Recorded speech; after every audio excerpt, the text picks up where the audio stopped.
Hello guys,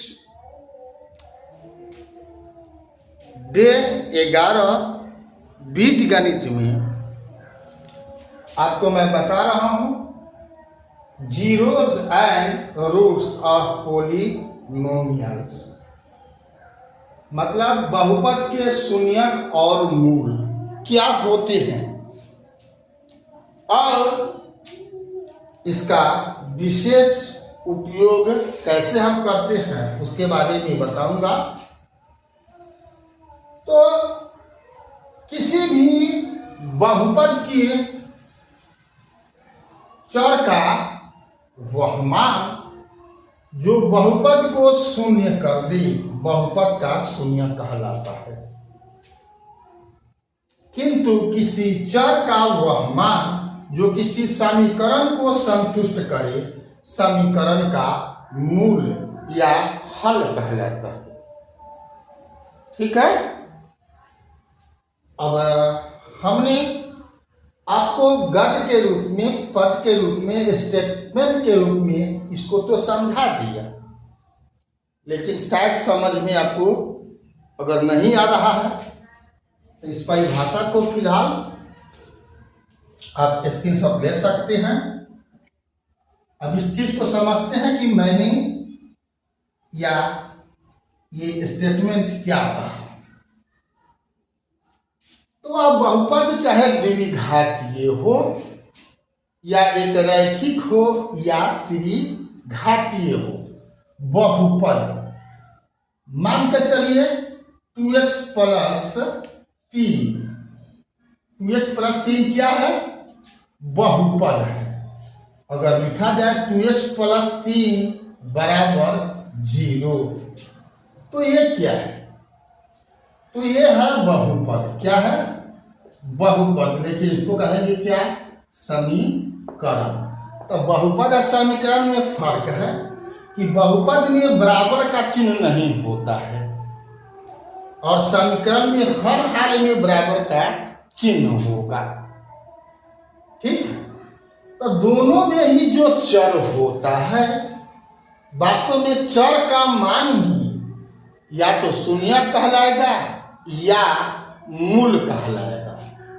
तो बहुपद में वास्तव में मूल नहीं कहलाता है, शून्य कहलाता है। क्या कहलाता है? शून्य कहलाता है। और समीकरण में वही चर का मान क्या कहलाता है? मूल कहलाता है। तो परिभाषा क्या बना? तो बहुपद का शून्यक निकलता कैसे है? तो उसके बराबर में 0 लिख दो।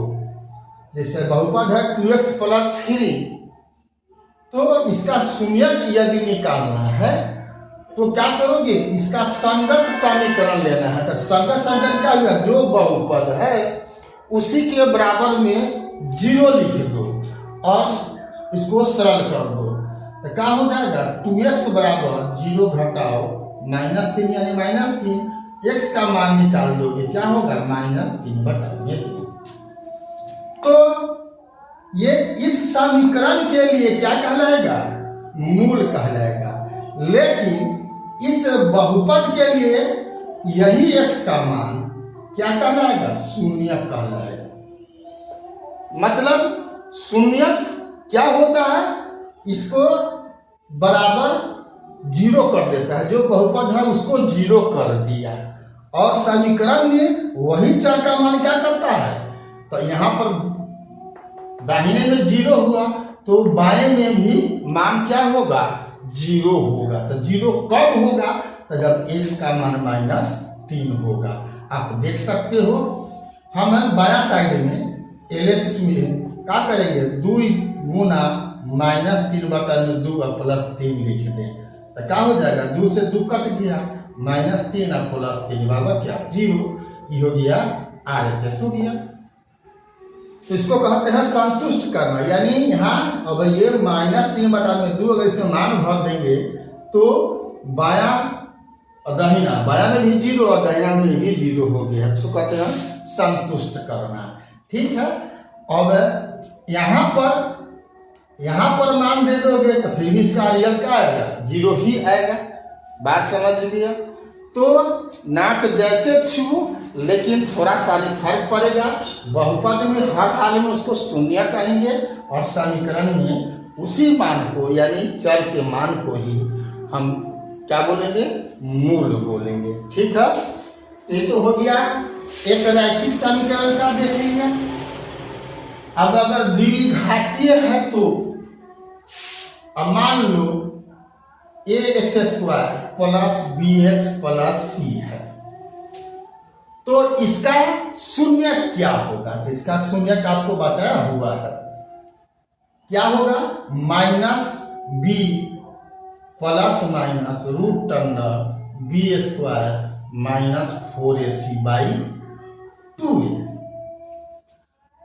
अब कैसे होता है ये ज्यादा महत्वपूर्ण नहीं है आपको जानने का। आप इतना जानो कि इसका x का मान यानी शून्य क्या होगा। तो इसका जो इसको शून्य कर दे, इसको शून्य कर दे वह मान क्या होगा? x बराबर minus b plus minus root under b² minus 4ac/2a होगा। तो ये इस बहुपद के लिए शून्य कहलाएगा, लेकिन अगर बराबर हम 0 दे दें तो समीकरण बन जाता है। इसके लिए यही x का मान क्या कहलाएगा? मूल कहलाएगा। ठीक है, समीकरण के लिए मूल होगा, लेकिन अगर बराबर नहीं हो तब क्या कहलाएगा? शून्य कहलाएगा। यही प्लस माइनस है यानी 2 गो होता है, एक बार प्लस लिखो एक बार माइनस लिखो, यानी यहाँ प्लस रखते हैं तो अब माइनस वाला लिखेंगे, minus b minus root under b² minus 4ac/2a। तो द्विघातीय में 2 गो शून्यक होगा या 2 गो मूल होगा। एक रैखिक में एगो मूल होता है, एगो शून्यक होगा या एगो मूल होगा समीकरण में। द्विघातीय में 3 गो मूल हो शून्यक होगा और 3 गो मूल भी होगा। ठीक है, समझ गए? तो अब आपको जानना है कि इसी समीकरण का ax² plus bx plus c का ये बहुपद है, तो मूलों का योगफल क्या होता है? मूलों का योगफल और मूलों का गुणनफल, ये याद रखना। ये होता है माइनस b/a और गुणनफल होता है c/a, है ना। अगर इसका शून्यक एल्फा बीटा हो उसको बोलते हैं एल्फा प्लस बीटा बराबर, अगर गुणनफल है तो बोलते हैं एल्फा इंटू बीटा। तो ये क्या कहलाएगा? मूलों का नहीं शून्यकों का। इसको क्या बोलेंगे? शून्यकों का योगफल। इसको क्या बोलेंगे? शून्यकों का गुणनफल। ये बहुपद है तो शून्यक बोलेंगे, लेकिन यही अगर बराबर 0 कर दिए तो समीकरण बन गया, तो अभी शून्यक नहीं होगा, तभी शून्य के जगह पर क्या लिखेंगे? मूल। यानी दोनों में सूत्र वही होता है। समझ गए?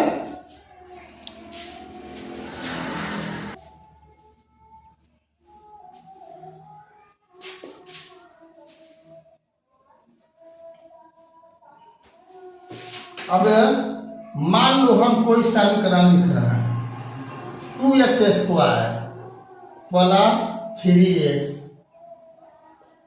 2 दूनी 4 दूनी 8 2 दूनी 4 दूनी 8 3 दूनी 6, यहाँ पर ले जाते हैं -14। ठीक है, तो अब इसका शून्यक क्या होगा? इसका शून्यक क्या होगा? तो शून्यक 2 को हो जाना है, तो इसका शून्यक निकालने का तरीका 2 गो है, गुणनखंड भी है और आपका द्विघात भी है। तो हम द्विघात की ही बात कर रहे हैं, तो सीधा लिखो x बराबर minus b plus minus root under b² minus 4ac/2। इसी में अब b का मान, तो इसका तुलना करो ax² plus bx plus c में, तो a कहाँ से आएगा? तो ए का मान यहाँ पर 2 है, बी के जगह पर क्या है 3 है और सी के जगह पर क्या है -14 है। तो वही सब मान को इससे तुलना करके यहाँ पर भरना होता है। तो बी का मान 3 है तो क्या हो गया -3 प्लस माइनस रूट अंडर 3 का स्क्वायर। बी का मान 3 है तो 3 का स्क्वायर हो गया -4 इंटू ए का मान 2 है और सी का मान कितना है -14 है। अब बटा में क्या हो जाएगा 2 इंटू 2 हो जाएगा। अब क्या हो जाएगा -3 प्लस माइनस रूट अंडर 9, यहाँ 2 को माइनस है तो प्लस 4 दूनी 8, 14 दूनी 28 और 28 चौका 32, 4 दूनी 3 11। अब बटा में 2 दूनी 4, तो अब क्या हो जाएगा -3 प्लस माइनस 121 बटा में 4 हो जाएगा। तब क्या हो जाएगा -3 प्लस माइनस क्या हो जाएगा 11 बटा में 4। तो एक बार जोड़ोगे तो -3 में 11 जोड़ोगे तो हो जाएगा 8 बटा में 4 और घटाओगे तो क्या होगा -14 बटा में 4, यानी क्या हो जाएगा 2 और -7 बटा में 2, इसका शून्यक हो जाएगा। अब बराबर में अगर हम 0 लिख दें तब शून्यक नहीं, तब क्या लिखा जाएगा मूल। तो यही x मूल हुई भी होगा और ये आंसर भी यही होगा। समीकरण होगा तो यह मूल कहलाएगा ये दोनों, और बहुपद होगा तो क्या कहलाएगा शून्य कहलाएगा।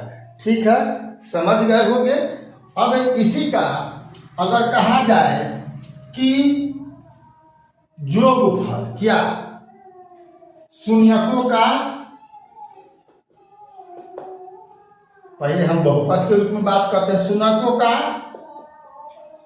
योगफल और फिर शून्यकों का गुणनफल, ये बताना है। तो अभी सूत्र बताया है शून्यकों का योगफल क्या होता है -b/a और गुणनफल क्या होता है c/a। तो -b/a तो क्या होगा -3 बटा में 2 और गुणनफल क्या होगा -14 बटा में 2 यानी -7। तो शून्यकों का गुणनफल -7 होगा और शून्यकों का योगफल -3 बटा में 2 होगा। ठीक है, मतलब तो योगफल क्या होता है x का गुणांक बटा में x² का गुणांक। ठीक है, और शून्यकों का गुणनफल क्या होता है c यानी स्थिरांक या कांस्टेंट बटा में x² का गुणांक होता है। ठीक है ना, इस रूप में आपको याद रखना है। लेकिन यदि समीकरण होगा तो इस शून्यक नहीं बोलेंगे, इस सब जगह क्या लिखाएगा मूल, मूलों का योगफल, मूलों का गुणनफल, और आंसर यही होगा। समझ गए होंगे। शून्यक और मूल में मात्र सांकेतिक रूप में अंतर है। शून्यक कहेंगे किसका बहुपद के चर का मान, और मूल किसको कहेंगे तो समीकरण के चर का यानी जो मान होगा उसको कहेंगे। ठीक है, अभी तक फेसबुक और इंस्टाग्राम पर आपने पीकेआर कुशवाहा प्रोफाइल को फॉलो नहीं किया है तो फॉलो कर देना है, और यूट्यूब पर आपने सब्सक्राइब नहीं किया है अभी तक तो बेल आइकन दबा करके सब्सक्राइब कर देना है। फिर मिलते हैं अगला वीडियो में, तब तक के लिए जय हिंद, जय जगत, जय भारत।